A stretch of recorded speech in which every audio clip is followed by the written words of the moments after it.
everyone, welcome to my channel. So today we will be discussing social psychological theories. So what is social psychological theory? It is a theory that individual and society are interlinked. Individuals strive to meet the societal needs and society helps them to attain personal goals. This interaction determines an individual's personality. Theorists like Adler from Horney believe that social psychological factors, a combination of social factors such as family, wealth, religion, and psychological factors such as feelings, belief, elements, shape personality. Society instills cultural values and social norms influencing behavior in social external situations. First one is Adler. Adler's theory of personality. So Alfred Adler emphasizes a positive view on human nature, believing individuals can control their fate by helping others. That is social interest. Early interaction with the family, peers, and teachers determine the roles of inferiority and superiority in their life. There are few concepts or the research area of Adler, that is lifestyle and social interest and birth order. Lifestyle means personality attributes shaped in early life influencing later behavior. Social interest, that means linked to empathy, cooperation, and mental adjustment, predicting relationship satisfaction.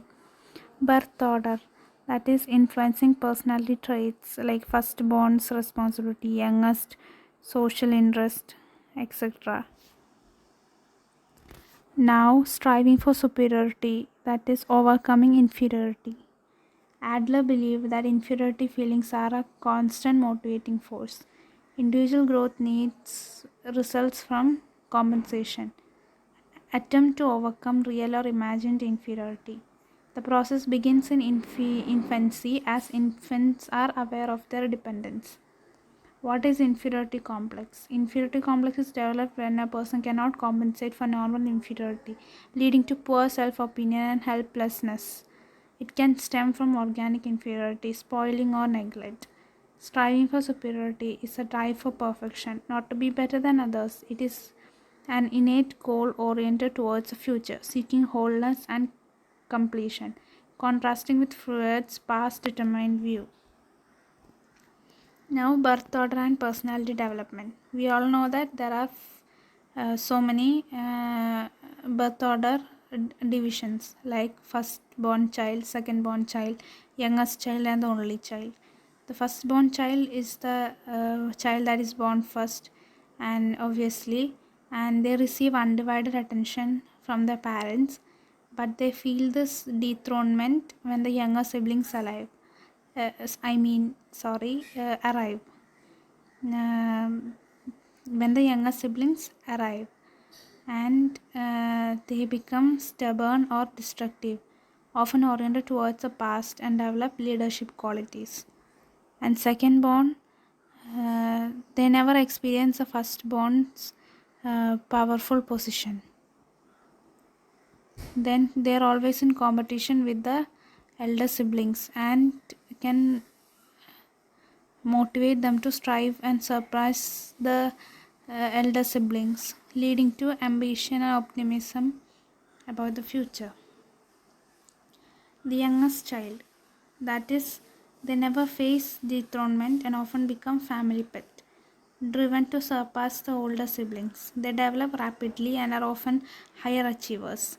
Excessive pampering can lead to helplessness. The only child remains the focus of the attention, often maturing early with adult attitude. They may struggle outside the home when they are not in the center of attention. So these are the birth order.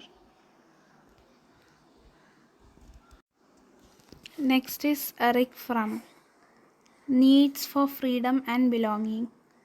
Eric Fromm, a neo-Freudian psychoanalyst, proposed a personality theory based on two primary needs: the need for freedom and the need for belonging. Freedom involves realizing one's full potential through meaningful relationship and creative work, while belonging is the drive to connect with others. There are five fundamental human needs: relatedness, transcendence, rootedness, identity, frame of orientation. Relatedness means desire for human connection. Transcendence means need to rise above animal nature and be creative. Rootedness means need to feel at home and belonging. Identity means need to unique individual. Frame of orientation means need for stable way to understand the world. Fromm's mechanism of escape and freedom. In Escape from Freedom, Fromm argued that humanity gained freedom. It also felt more alone, leading to negative conditions from which people try to escape.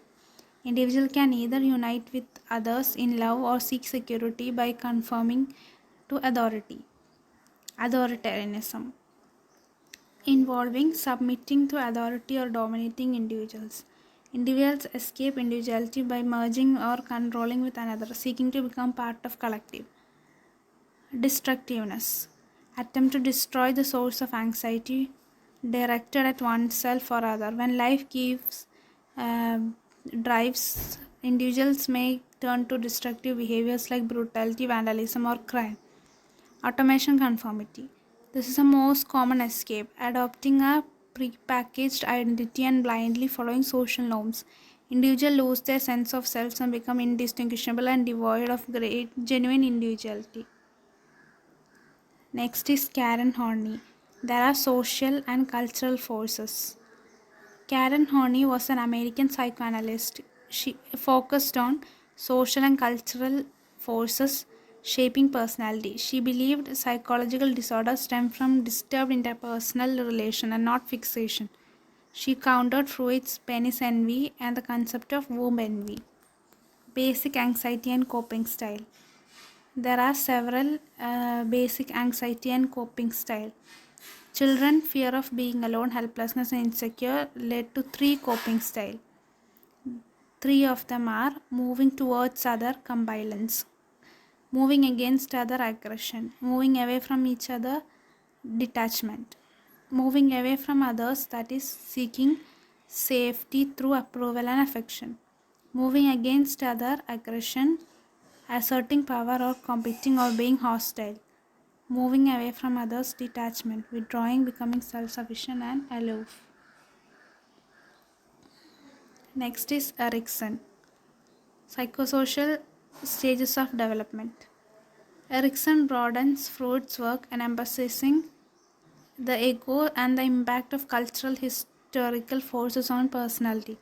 The theory of 8 psychosocial stages governed by the epigenetic principle of maturation highlights personal conflicts at each stage.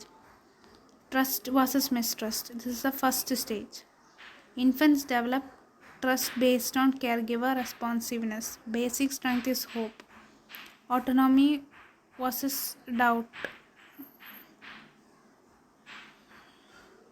Children develop independence through choice. Basic strength is will.